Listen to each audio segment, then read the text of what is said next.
Okay, so today we're going to do our introduction to Student Congress, and hopefully we'll be able to do this without getting interrupted by kids who are outside on the trampoline. Um, but I'm going to try to give you a general overview of how Student Congress is going to work. Obviously, a lot of this stuff is kind of tentative, depending upon the method in which we're going to go about doing Student Congress, whether it is in person or kind of done remotely. So here's what's going on. I have a PowerPoint that we're going to go through. Also, we'll take a look at this document, which is your Student Congress packet. You have a PDF version of this available to you on Google Classroom. And I'll also be showing you our research planner, which is in the Student Congress packet, but then it's also set up as an assignment for you to do on Google Classroom where that would be submitted next week. And I'll go over what the plan is with the research planner and all of that stuff here as we get to it. Essentially, the idea with Student Congress is we are a Student Congress body for class during third period. And in the Student Congress, everyone is going to be presenting some type of bill. The bill could be done on a national level, could be done on a state level, and it also can be done on a local level. And that could be local as in like City of Pittsburgh, Allegheny County, Ross Township. It also could be North Hills School District. So you're going to pick one of those levels that you want to do for your Student Congress bill, where you're basically going to try to enact a new law, or you're going to do some kind of reform to a current or existing law, and that's up to you. But it's not that everyone has to agree on doing a national, state, local level type bill. We'll go through all of those things. Also, it's first come, first serve when it comes to the bills. So if someone is doing a bill dealing with, say, gun control or something along those lines, that would be one person would be able to submit that bill. And then once that bill is submitted, everyone else would have to do something else. But again, those will be some details that we'll get to here in a little bit. Basically, with Student Congress, it's going to boil down to you doing potentially 3 different types of speeches. Everyone is going to do an authorship speech. And so the authorship speech is 5 to 7 minutes, and this is when you are presenting, advocating the bill of your choosing that you're trying to pass. We'll vote on all bills. There's not any points given out, positive or negative, based on the passing or the non-passing of your bill. So you don't have to worry about whether or not your bill passes. But basically, you're going to give a 5 to 7 minute speech that is advocating the passage of your bill. Now, that's 5 to 7 minutes uninterrupted. So it is only you speaking for those 5 to 7 minutes without any interruption. You're not debating against anyone. You're just basically advocating for the passage of your bill. So you think of this in the same way that we just did our eloquent speeches, where I'm going to preview my main points. I'm going to have an attention-grabbing device. I'm going to preview my main points. And I'm going to take about a minute to do that. So I have 1 minute here. Then I'll go through my 2 to 3 main points with cited evidence, just like I did before, with the idea of spending a roughly 3 minutes there. So I have 1 minute here with my preview and my intro, 3 minutes with my main points. I'm up to 4 minutes total.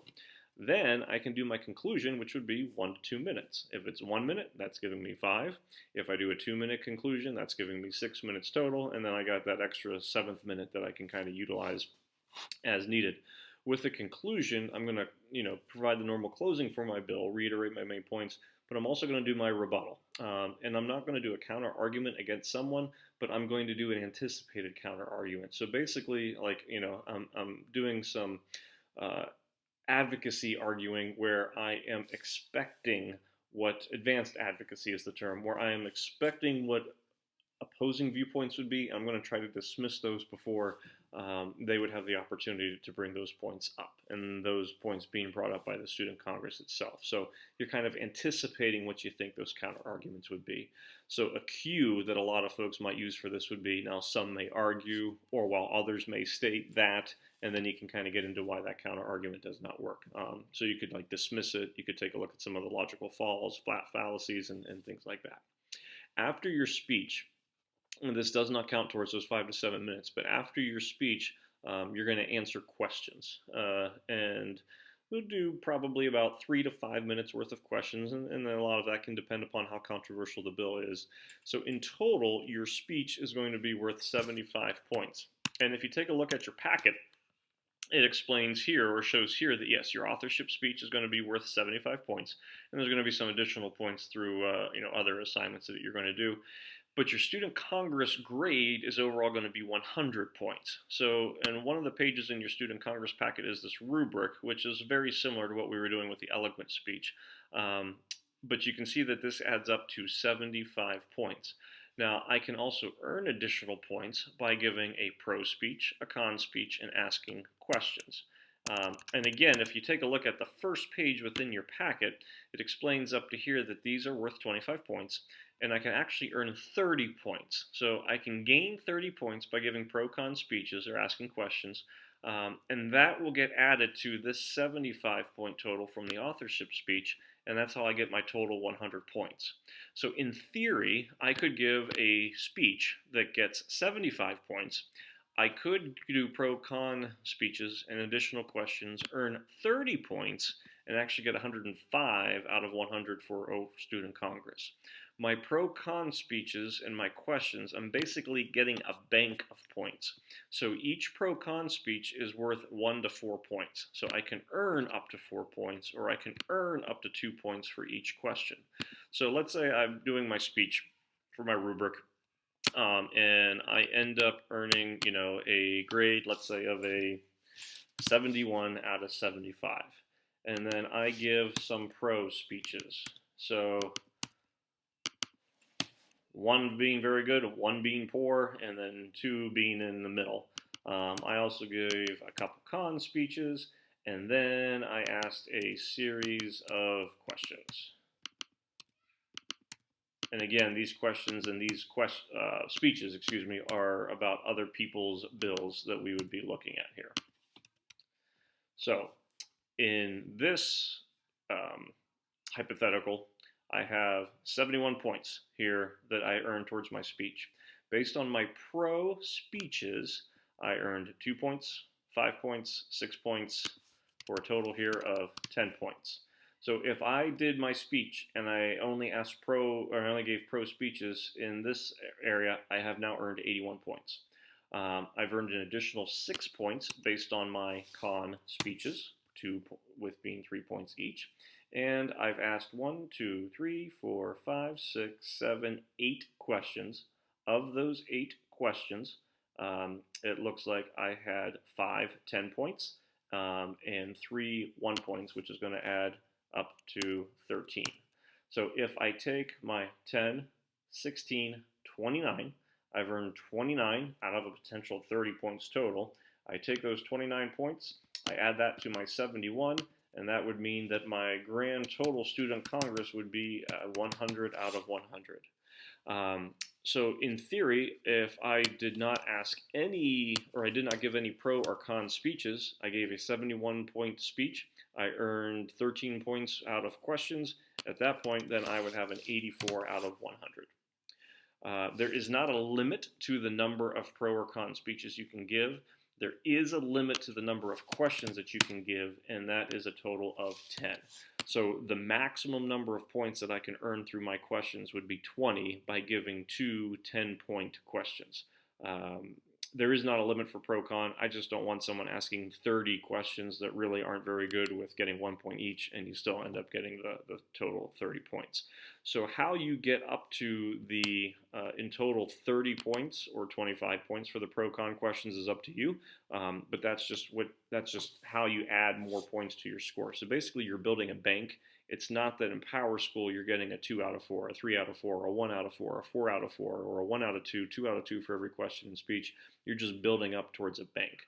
And as stated here, or as I mentioned, total of 10 graded questions would be given for your speech for Student Congress, so you can't be asking unlimited. But as I mentioned, in total, you could be actually getting 105 points out of 100.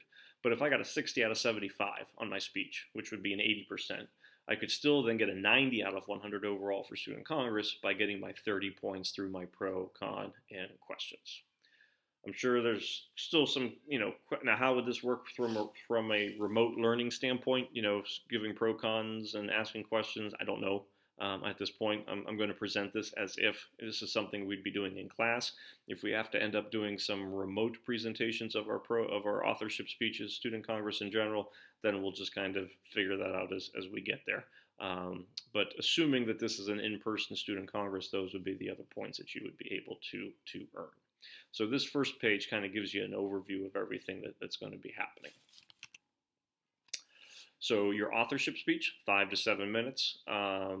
You answering questions, and the point of the questions is so that we get more details about what those bills are going to be. You gonna say hi?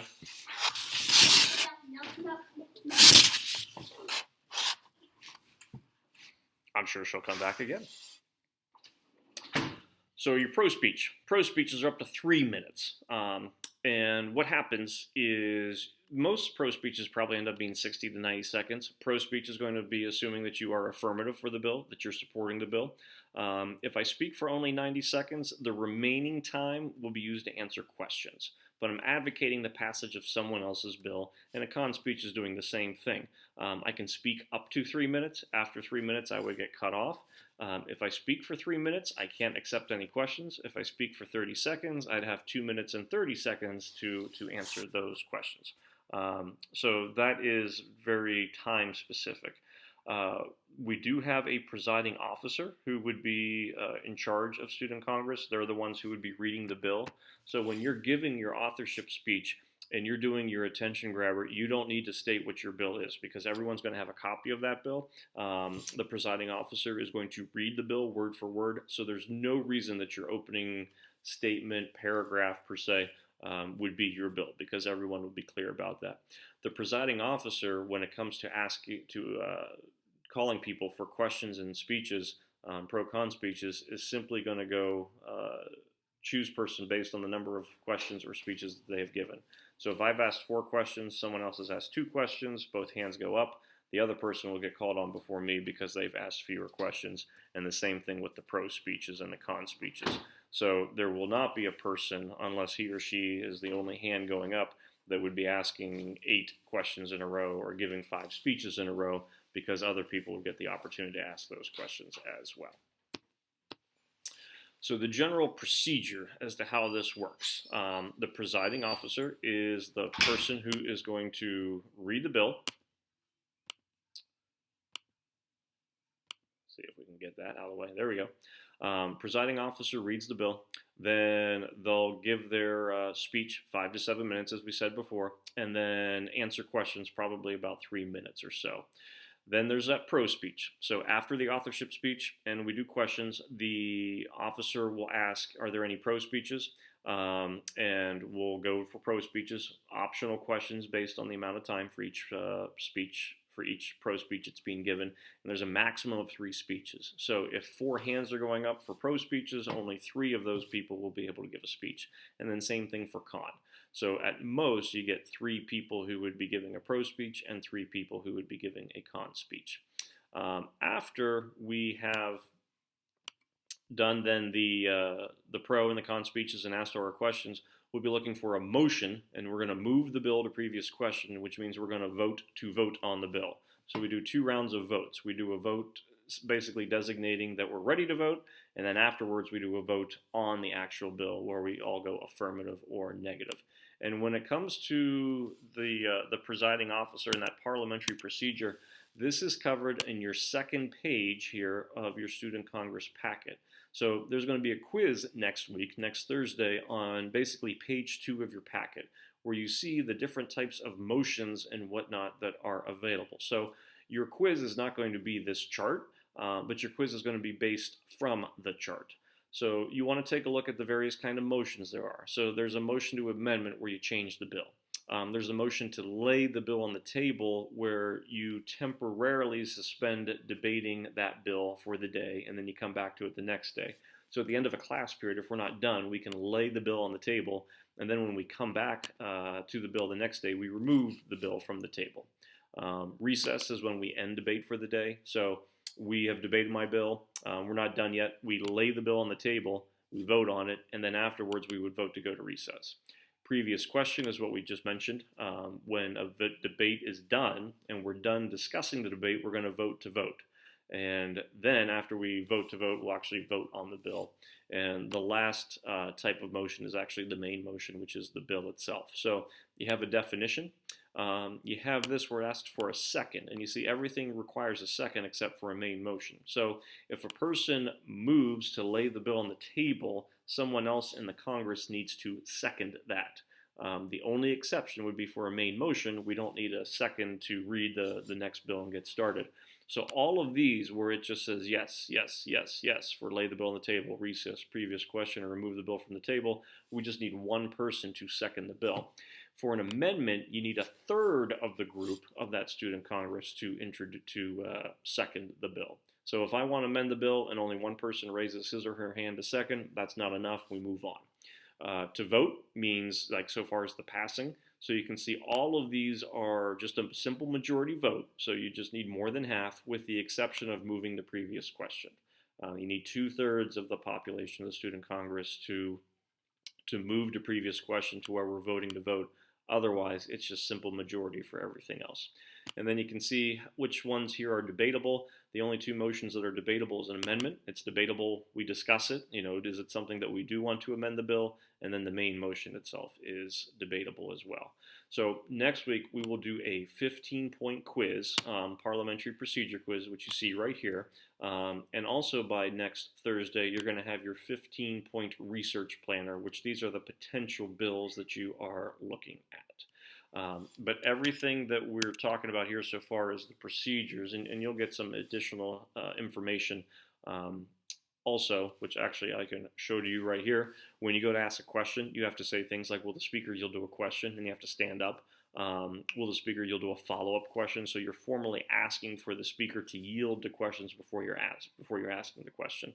The whole idea is this keeps things orderly, keeps things from becoming too chaotic, and so it allows for every person to get his or her turn in both giving their speech, but also in being able to ask, question, and debate other bills that are going on. So the parliamentary procedure, it is quite formal, but at the same time, it gives everyone a fair opportunity to be able to speak.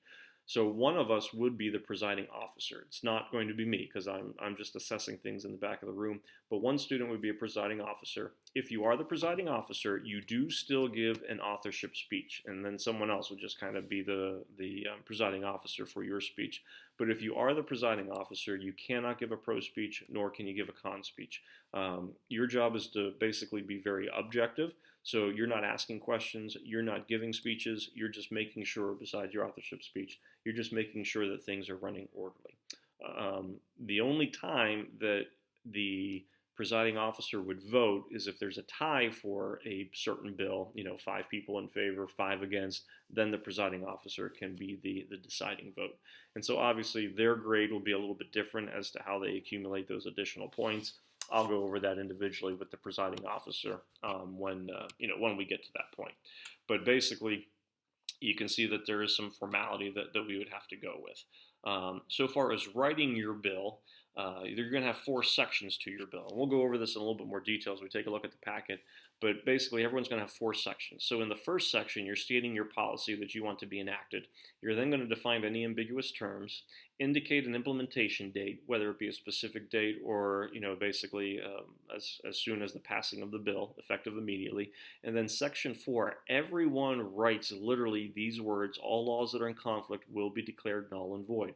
So if there is a current law or statute that would basically render your law invalid, we're saying that is declared null and void. So an argument against something would not be the constitutionality of it or that it goes against the current law, because part of your bill is saying that law in conflict would be declared null and void, and then you're going to sign your name. So you're going to submit a formal bill to me, and we'll give you a due date for that a little bit later. Once we have everyone's formal bills in, then I'll compile a list, get that out to other people so that you're prepared, get that out to the whole class so that you have an idea as to what the other bills are that people would be debating. So for coming up with your bill, you're assignment that's going to be posted on Google Classroom is a research planner. And basically what you're doing is you're coming up with 5 potential bills. Now, for the description of the bills here, I just need a quick overview. You do not need to get into this kind of level of detail where you are stating the new policy, defining ambiguous terms, indicating implementation dates, and whatnot. Basically, in here, you would just be typing in section 1. So you would let me know what is that bill, what is the idea, the new policy that you're looking to enact. So this could be something that might deal with federal aid right now. That could be going on with coronavirus and with businesses and types of employees that could be unemployed, as there's talk about unemployment rates possibly going up to 20% because of the hospitality and restaurant businesses being crippled. You could be taking a look at school policy, whether it be dress code or how schedules are going to be determined, graduation requirements, things of that nature. But again, it has to be on a national level, a state level, a local level, a school district. You're not going to be doing something where the United States is going to be annexing Canada or Mexico or anything like that that's going with international. Brief description, do make sure you use complete sentences, but you're literally just going to type this in your copy that's going to be provided for you for your research planner and then turn it in. For each bill, I need at least one source, so you can copy and paste a website URL. Now, you might not find a source or a website that is in actual agreement with your bill, but you could be finding a URL or website address that ties into your bill. So let's say my bill theoretically is that school lunches should not exceed 1,200 calories per meal. I may not find a website that is going to directly support that idea that school lunches should not exceed that calorie count, but I might find a URL or website, an article that is going to be dealing with obesity, with youth or things of that nature. So I'm including a website that ties into my bill that might be the motivation for the bill. It certainly might be directly correlated with the wording of your bill, but it's probably not going to match up with exactly what you're looking for your bill to be, but it's giving you, an idea as that this is a necessary concept. Now, keep in mind, of these 5 bills, you're only going to do a speech for one of them, but all of these sources can certainly go into Noodle tools. So I want you to have multiple bills so that, if we have people that are coming up with the same bill idea, you have a backup plan. And also, it's a way for you to get more sources that are going into Noodle tools. So that's something to certainly kind of keep in mind. And then you can see that this will be completed and submitted through Google Classroom, which you'll be able to do. 5-argument organizer, you're not going to worry about this at this point. You can't complete this until you've received a copy of everyone else's bills. So this is just solely about you giving pro-con speeches for other bills, but we're not at that point yet, so we'll worry about that later. Speech requirements we already went over, so you can at least see here's how your speeches are being graded. Very similar to what we were doing before. You have to make sure you have at least 2 sources referenced in your speech, just like we did. You're going to have at least 2 points of support. You might have 3 and 1 rebuttal point. If your speech is shorter than 5 minutes, for every 10 seconds that it is short, you would lose 1 point. So if my speech is 4 minutes and 40 seconds, I'd automatically have a 2-point deduction. If my speech is 4 minutes and 45 seconds, I'd only have a 1-point deduction because it was 15 seconds short. So I get just 1 point for that 10 seconds, but I didn't get a second segment of 10 seconds. Eloquence, we're going to continue to utilize eloquence, 2 tropes and 2 schemes. And again, we'll get into those things a little bit later. If we're doing this in person in class, you'll have a speech planner like we did last time that you'd be able to take a look at. And then, of course, we did the breakdown as how the points would go. The very last page, this is for your formal bill. It's an example as to how it would be set up. So this is all the same information that we were mentioning before as to Section 1, Section 2, and so forth. Here's an example bill. So you cannot use this as your bill since you already have a detailed example, but I want to kind of highlight how the implementation, the ambiguous terms, and all that stuff goes into effect. So my bill is that all individuals 65 years of age or older must be retested in order to maintain a valid driver's license within the Commonwealth of Pennsylvania. So this, for me, is section number 1. This is my bill, my new policy that is to be adopted. Then I have my ambiguous terms. This includes the driving license of all motorized vehicles, including but not limited to cars, trucks, commercial vehicles, motorcycles, and recreational vehicles. The test to maintain the driver's license will include an objective written exam as well as a road test. So here is section 2, my ambiguous terms. Then I have section 3 coming in, which is the implementation. This law will go into effect immediately for all Commonwealth citizens who turn 65 years of age on July 1st, 2020 or later. Residents will have 30 days after the date of turning 65 years of age to complete the required revalidation process. If a resident already is 65 years of age or older, then they have until December 31st, 2020 to revalidate their current license, and all licenses must be revalidated every 5 years. So this here is section 3, and then as we mentioned, everyone is going to be then writing all laws that are in conflict will be declared null and void. And so everyone literally writes that word for word, and then sincerely you sign your name at the end. So for Thursday of next week, you are doing your quiz. You are also doing your research planner, which is not that, but here we go, your research planner, and you will submit a formal bill. So you're going to take one of these 5 bills, and then you will submit that bill also on Google Classroom, written out in the formal manner like this. And so literally you're just going to write your bill down here and sign your name. If there are any duplicates, I'll let people know. First come, first serve. So whoever writes the first bill, dealing with a certain issue gets the opportunity to do their formal speech on that. So Thursday of next week, quiz.